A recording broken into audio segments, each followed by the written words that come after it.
ఉపకారమును ధర్మమును చేయ మర్చిపోకుడి. అట్టి యాగములు దేవునికి ఇష్టమైనవి. దేవునికి ఇష్టమైనవి. ఉపకారము ధర్మము చేయ మర్చిపోవద్దు అంటున్నాడు. దేవునికి ఇష్టమైన నైవేద్యములు ఏమిటి? దేవునికి ఇష్టమైన ఆ నైవేద్యాల కోసం మనం ఆలోచన చేస్తే, విశ్వాసులమైన మనము ఉపకారము ధర్మమును చేయ మర్చిపోవద్దు అంటున్నాడు. అట్టి యాగములు దేవునికి ఇష్టమైనవి అంటున్నాడు. కష్టాల్లో ఉన్న వారికి, ఇబ్బందుల్లో ఉన్న వారికి, శ్రమల్లో ఉన్న వారికి మనం సహాయం చేసే వ్యక్తులుగా ఉన్నామా? కష్టాల్లోకి నెట్టే వ్యక్తులుగా ఉన్నామా? ఆ ప్రజలను ఇంకా కష్టాల్లో నెట్టే వ్యక్తులుగా ఉన్నావేమో. దేవునికి ఏదైతే ఇష్టమైనదో, ఏదైతే మంచిదో ఆలోచన చేసి దేవునికి ఇష్టంగా జీవించడానికి ప్రయత్నించు. దేవునికి ఇష్టంగా జీవించడానికి ప్రయత్నించు. అప్పుడు మాత్రమే నీ నైవేద్యములన్నిటినీ జ్ఞాపకం చేసుకుంటానంటున్నాడు. జ్ఞాపకం చేసుకుంటున్నాడు. ఆయనకి ఇష్టమైన ఉపకారము ధర్మం మనం చేయడం లేదు ఈ దినములలో. ఎవరైనా మన ఇంటికి వచ్చి ఒక 10 రూపాయలు సాయం చేయమన్నా, ఒక మాట సాయం చేయమన్నా మనం చేయలేని పరిస్థితుల్లో ఉన్నాం. విశ్వాసులమైన మనము దేవుని ప్రేమను చూపించలేకపోతున్నాము. ఉపకారములు ధర్మమును చేయడం మర్చిపోవద్దంటున్నాడు. ఈ దినములలో క్రైస్తవులు గాని ఈ లోక ప్రజలందరూ కూడా కీడును ఎలాగ చేయాలా, ప్రజల్ని ఏ విధంగా ఇబ్బంది పెట్టాలని ఆలోచన చేసేవారే ఉన్నారు. కానీ దేవుని ప్రేమ, ఆ యేసుక్రీస్తు ప్రేమ ఎలాంటిదంటే, ఆ యేసుక్రీస్తుని ఎవరైతే చూచిన అనుభవంలోకి వస్తారో, ఆ యేసుక్రీస్తుని ఎవరైతే ఆయన హృదయంలో నింపుకుంటారో, ఆయన వాక్యం ద్వారా ఆయన హృదయంలో నింపుకుంటారో, ఆయనకి ఎప్పుడైతే ప్రార్థన చేస్తారో, మీరు కీడు చేసే వ్యక్తులుగా ఉండరు. మీరు కీడు చేసే వ్యక్తులుగా ఉండరు. ఇతరులకు ఎల్లప్పుడూ మేలు చేసే వ్యక్తులుగా మాత్రమే ఉంటారు. ఎల్లప్పుడూ ఇతరులకు మేలు చేసే వ్యక్తులుగా ఉంటారు. ఉపకారమును ధర్మమును చేయ మర్చిపోవద్దు అంటున్నాడు. అట్టి యాగములు దేవునికి ఇష్టమైనవి. అట్టి యాగములు దేవునికి ఇష్టమైనవి. దేవునికి ఇష్టమైన యాగములు మనం చేయాలా? దేవునికి ఇష్టమైన ఆ మార్గంలో మనం నడవాలా? ఆయన ఆజ్ఞలను మనం గడవాలా? రోమీయులకు రాసిన పత్రిక 12వ అధ్యాయం 13వ వచనం చూద్దాం. రోమీయులకు రాసిన పత్రిక 12వ అధ్యాయం 12వ అధ్యాయం థ్యాంక్ యూ జీసస్. 12వ అధ్యాయం 13వ వచనం చూద్దాం. నిరీక్షణ గలవారై సంతోషించుచు శ్రమయందు, ఓర్పు గలవారై ప్రార్థనయందు పట్టుదల కలిగి ఉండాలి. నిరీక్షణ గలవారై, మన నిరీక్షణ ఎవరిదంటే ఆ దేవుని మీదే మన నిరీక్షణ. మన అతిశయం ఎవరి మీదంటే ఆ యేసుక్రీస్తు మీదే మన అతిశయం. ఈ లోకంలో ధనమును ప్రేమిస్తున్నావేమో, ఈ లోకపు మనుషులను ప్రేమిస్తున్నావేమో, ఈ లోకంలో ఉన్న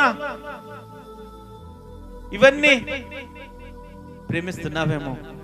కానీ మన నిరీక్షణ ఏంటంటే ఆ జీవము కలిగిన దేవుడు.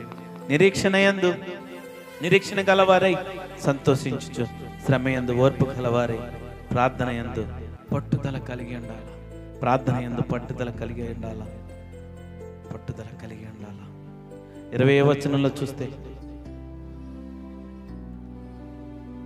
కాబట్టి నీ శత్రువు ఆకలికొని ఉంటే అతనికి భోజనం పెట్టుము, దప్పికొని ఉంటే దాహమేమో అలాగూ చేయటి వలన అతని తల మీద నిప్పులు కుప్పగా పోయిదవు. కీడు వలన జయింపబడక మేలు చేత కీడును జయించుము.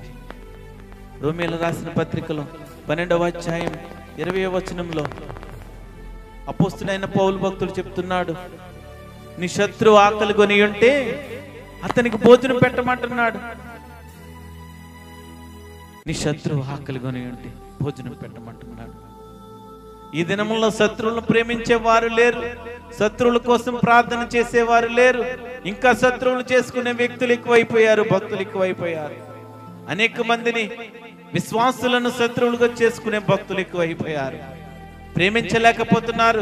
సహోదర ప్రేమ కరువైపోయింది.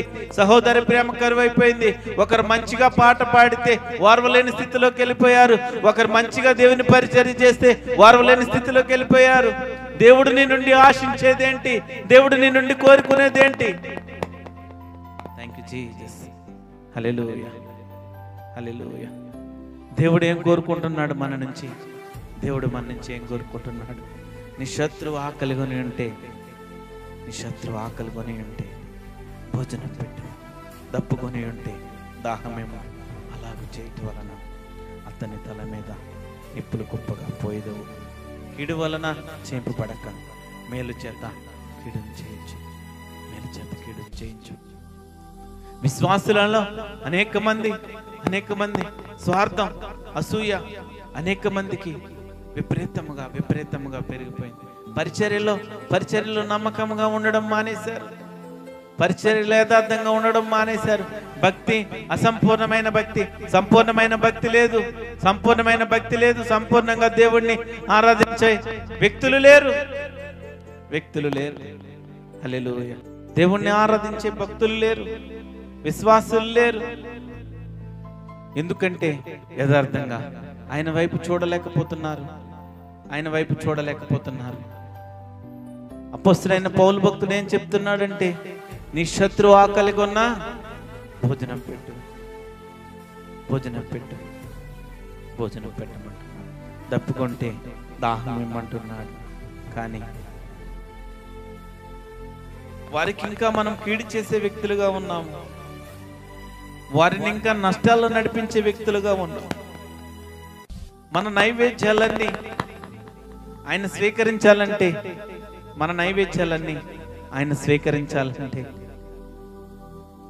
ఉపకారము ధర్మం చేసేవారిగా ఉండాలి. ఆకలిగొన్న వారికి ఆహారం పెట్టేవారిగా ఉండాలి. దప్పిగొన్న వారికి దాహం ఇచ్చేవారిగా ఉండాలి. మేలు చేసే వ్యక్తులుగా ఉండాలా. ఇతరులను దేవుని వైపు తిప్పే వ్యక్తులుగా ఉండాలా. నశించిపోతున్న వ్యక్తులను, ఆ నరకంలో పోతున్న వారికి దేవుని మార్గాన్ని పరిచయం చేయాలి. నీ దహన బలులను ఆయన అంగీకరించాలంటే ఇవన్నీ చేయాలి. ఉపకారములు, ధర్మములు, మేలులు, ఆకలిగొన్న వారికి, దాహమున్న వారికి, దప్పిగొన్న వారికి, విధవరాండ్రులకు సహాయం చేసే వ్యక్తిగా ఉండాలి. దేవుడు కోరుకునేది ఆత్మీయ బలులు తప్ప జంతు బలులు, శరీర సంబంధమైన బలులు కోరుకోవడం లేదు.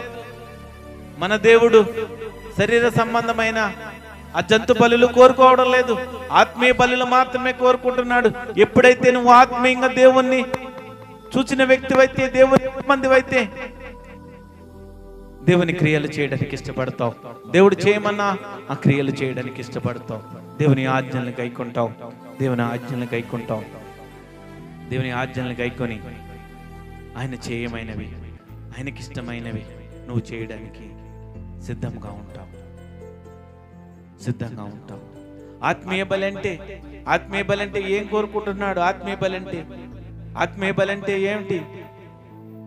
మనల్ని ఏం బలి అర్పించమంటలేదు. ఈ లోకంలో ఆ విగ్రహాలకు కోళ్ళు, మేకలు, గొర్రెలు అనేకమైనవి బలి అర్పిస్తారు. కానీ మన దేవుడు ఆత్మీయ బలి అంటే అది కాదు. మన నుంచి